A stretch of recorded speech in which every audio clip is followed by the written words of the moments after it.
Dear student, I welcome you again in this Sachidanand Learning Channel. Student English class 12 का ये fifth chapter Vistas का should wizard hit mommy. इस video में हम इसके long question को चेक करेंगे। इसके पहले स्टूडेंट हम बता दें कि इस चैप्टर के हमने 60 क्वेश्चन को पार्ट 1 से लेकर के 4 तक कवर किए हैं। यदि आप नहीं देखे हैं तो जरूर जाकर के चेक करें, डिस्क्रिप्शन में उन सभी वीडियो का लिंक पड़ा हुआ है। साथ ही इंग्लिश क्लास 12 NCERT बेस्ड का एक प्लेलिस्ट है, उस पर जाकर के आप प्रोज, पोएट्री और शॉर्ट स्टोरी के सभी क्वेश्चन आंसर चेक कर सकते हैं। तो आइए हम लोग पहला क्वेश्चन लेते हैं। और उसके पहले स्टूडेंट पहली बार आप चैनल पर तो चैनल को सब्सक्राइब कर दे फॉर सपोर्टिव मेल से। देखिए first question is given here, describe the basic tale told by Jack to his daughter Jo in this lesson should wizard hit mommy. तो बताया जाए क्या, जैक के द्वारा जो अपनी डॉटर जो है उसकी पुत्री जो है उसको जो कहानी बताई जा रही है, शुड विजल्ट हिट मम्मी में सुनाई जाने वाली जो कहानी है, मूल कहानी वो क्या है, उसके बारे में हम लोगों को जिक्र करना है। तो आइए चेक करते हैं आखिर मूल कहानी क्या है जैक के द्वारा कही जाने वाली।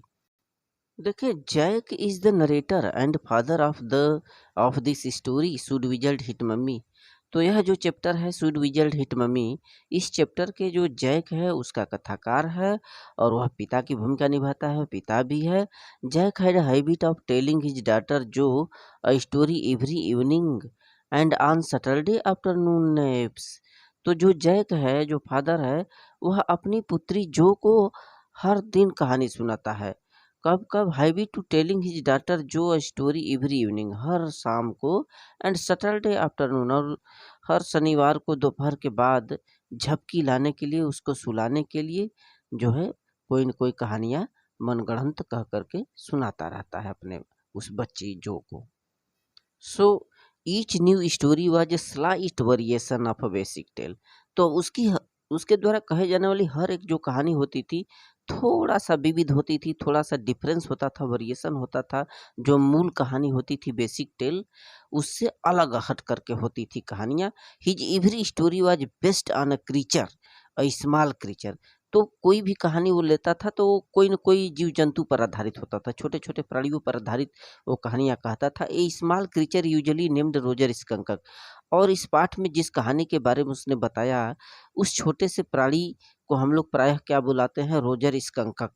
इस चैप्टर में जो दिया गया है, हैड सम प्रॉब्लम्स। अब क्या होता था, रोजर स्कंकक को कुछ प्रॉब्लम हो जाती, and went with it to the wise old owl. तो उसको अपनी समस्या को हल करने के लिए उस बुद्धिमान आउल के पास, उल्लू के पास जाना पड़ता। तो रोजर स्कंकक का जो मेन प्रॉब्लम था, Roger Skunk wanted to remove his bad smell. बहुत दुर्गंध देता था और उसी बैड स्मेल को दूर करने के लिए अपना खोज में निकला हुआ है, किसी विजर्ड के खोज में। तो the old owl told him to go to the wizard. वह जो बूढ़ा उल्लू था, उसे बताया स्कंकक को, देखो तुम बहुत बदबू दे रहे हो, इसी कारण से तुम्हारे साथ अन्य प्राणी नहीं खेल पाते, अन्य छोटे छोटे जीव जंतु। तो तुम ऐसा करो कि एक जादूगर रहता है, उस जादूगर के पास चले जाओ, तुम्हारी जो बदबूदार महक रही है महक, इधर जो दुर्गंध है उसको वो हटा देगा और सभी प्राणी तुम्हारे साथ खेलने लगेंगे। तो the wizard performed a magic spell that solve the problem. तो वह जो जादूगर है वो कोई जादू करता और इस प्रकार से समस्या का निदान कर देता। But he demanded in a payment a number of pennies. लेकिन इसके बदले में कुछ रकम भी लेता था, वह जो जादूगर है कुछ पेनीस भी लेता था। It was big amount that Roger had. तो बड़ी मात्रा होती थी, उस बड़ी संख्या होती थी जो कि उस रोजर के पास नहीं होती थी, उससे हट करके वो अधिक मांगता था, पैसा या पेनिस कहें। तो the wizard told that place from where the creature could found the extra penis. जब रोजर स्कंकक के पास पैसे नहीं होते, उतना पेनिस होता नहीं जितना कि वो जादूगर मांगता, तो जादूगर ही कोई न कोई उपाय बताता था। तो the wizard told that place from where the creature could found the extra penis. तो जो होता था वो अपना जादूगर को दे देते थे। फिर जादूगर बताता कि ऐसा करो कि तुम वहाँ पर चले जाओ उस स्थान पर और तुम वहाँ से कुछ पेनिस पा सकते हो वहाँ। तो thus Roger pleased and played and went home to his mother.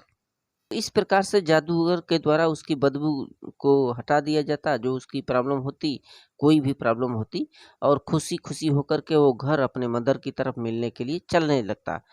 फिर Jack described their food and the story was over. तो इस प्रकार से जो जैक थे पिता, जो के इस प्रकार से कहानी को अपना वर्णन करते थे, भोजन का वर्णन करते थे कहानी में, और फिर कहानी को समाप्त कर देते थे।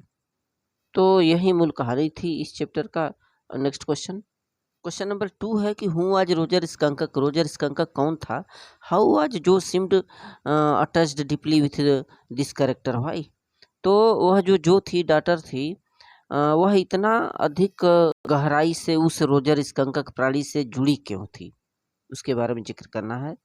तो Roger Skunk was a little creature who lived in the deep dark woods. जो रोजर स्कंकक था, छोटा सा प्राणी था जो कि घने गहरे जंगल में रहता था, और ही स्मेल्ड वेरी बैड, बहुत ही दुर्गंध देता था। And he smelled so bad that none of the other a little woodland creatures would play with him. इतना बदबू देता था कि जो भी प्राणी होते उसके साथ नहीं खेला करते थे कोई भी खेल, अन्य छोटे छोटे जीव जंतु उस स्कंकक के साथ। तो all creature rushed away from there. तो वहाँ से उसके आसपास कोई भी जानवर नहीं होता, उसके पास से भाग जाते थे। Jo disappointed to see Roger Skunk playing alone. अब जब यह बात इस चीज को जो डॉटर थी जय की, उसे बहुत दुखी होता था कि आखिर अन्य जानवर क्यों भाग जा रहे हैं रोजर स्कंकक के प्रति। उसके लिए प्रेम की भावना थी, क्योंकि रोजर स्कंकक भी छोटा प्राणी था, वह भी छोटी बच्ची थी। तो आगे बताया जा रहा है कि जो seemed attached deeply with the creature. तो ऐसे प्राणी से जो थी बहुत ही गहराइयों से जुड़ी हुई थी। Because she did not want to see Roger Skunk playing alone. क्योंकि वह छोटी सी बच्ची नहीं चाहती थी कि रोजर स्कंकक इस तरह से अपने साथ अकेले खेले, अन्य जीव जंतु उसके साथ नहीं खेलते हैं, भाग जाते। तो Jo was pleased when Roger Skunk went to the wizard. तो जो खुश तब हुई जब रोजर स्कंकक आखिर उस जादूगर के पास जाता है अपनी समस्या को लेकर के। And the wizard changed his bad smell into rose smell. तो जो जादूगर था उसकी दुर्गंध को अपना सुगंध रोज स्मेल में बदल देता है, गुलाब के सुगंध में, इसीलिए वह खुश हो जाती है जो थी। तो when Roger Skunk reached home smelling like roses. तब जो रोजर स्कंकक था वह अपना गुलाब जैसा महकता हुआ जब घर जाता है, then his mother asked him about it. तब उसकी मदर रोजर स्कंकक की उससे पूछ पड़ती हैं इसके बारे में। On hearing the truth she become angry. और सच्चाई जान करके उन्हें काफी दुख हुआ, वो क्रोधित हो गई रोजर स्कंकक की जो मम्मी थी। यानी उनको उनको ये लगा कि किसने इस प्रकार की गंध हमारे छोटे से प्राणी में डाल दिया। And and took him back to the wizard. और तुरंत उस छोटे से बच्चे स्कंकक को उस जादूगर के पास लेकर के चली गई उसकी जो मदर थी। And she hit on his head thus the wizard changed the rose smell into bad again. तो जा करके उसकी जो स्कंकक की मदर थी सीधे उसके सिर पर प्रहार करती हैं। इस प्रकार से जो विजर्ड है अपना जो है रोज जो स्मेल था स्कंकक का उसको हटा करके वही बैड स्मेल फिर से ला दी। इस प्रकार से जो उसकी मदर थी खुश हुई और उसको प्रेम करने लगी उस रोजर स्कंकक को अपने छोटे से बच्चे के लिए। So always wanted to see Roger Skunk in happy condition. इस प्रकार से जो थी वो हमेशा खुश दिखना चाहती थी रोजर स्कंकक को। तो यही मूल बातें थी जिससे कि जो थी वो काफ़ी उस स्कंकक से गहराइयों से जुड़ी हुई थी। So thank you student. इसके आगे का क्वेश्चन सेकेंड वीडियो में है।